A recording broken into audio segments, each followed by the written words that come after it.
Voici, il se tint sur le sable de la mer. Puis je vis monter de la mer une bête qui avait 10 cornes et 7 têtes. Sur ses cornes 10 diadèmes et sur ses têtes des noms de blasphème. La bête que je vis était semblable à un léopard. Ses pieds étaient comme ceux d'un ours et sa gueule comme celle d'un lion. Le dragon lui donna sa puissance, son trône et une grande autorité. Je vis l'une de ses têtes comme blessée à mort. Mais sa blessure mortelle fut guérie et toute la terre était dans l'admiration derrière la bête. Tous adorèrent le dragon parce qu'il avait donné l'autorité à la bête. Ils adorèrent la bête en disant « Qui est semblable à la bête et qui peut combattre contre elle ?» Puis, il lui fut donné une bouche qui proférait des paroles arrogantes et des blasphèmes. Il lui fut donné le pouvoir d'agir pendant 42 mois.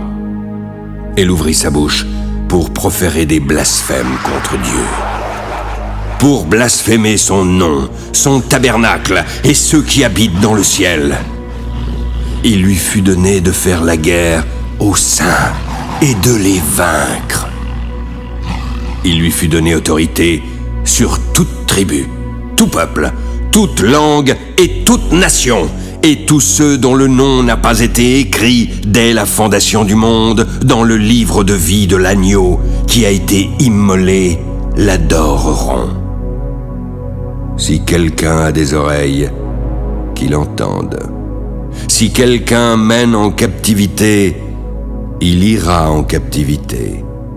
Si quelqu'un tue par l'épée, il faut qu'il soit tué par l'épée. C'est ici la persévérance et la foi des saints. Puis je vis monter de la terre une autre bête, qui avait 2 cornes, semblable à celle d'un agneau et qui parlait comme un dragon. Elle exerçait toute l'autorité de la première bête en sa présence. Elle faisait que la terre et ses habitants adoraient la première bête, dont la blessure mortelle avait été guérie. Elle opérait de grands prodiges, jusqu'à faire descendre du feu du ciel sur la terre à la vue des hommes.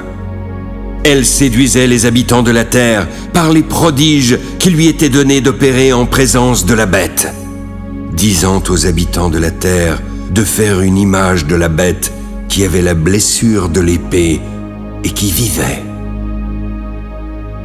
Il lui fut alors donné d'animer l'image de la bête, afin que l'image parlât. Puis elle fit que tous ceux qui n'adoreraient pas l'image de la bête fussent tués.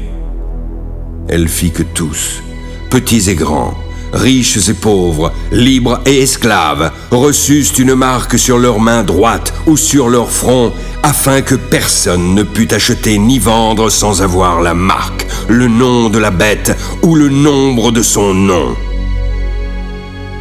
C'est ici la sagesse, que celui qui a de l'intelligence calcule le nombre de la bête, car c'est un nombre d'hommes, et son nombre est 666.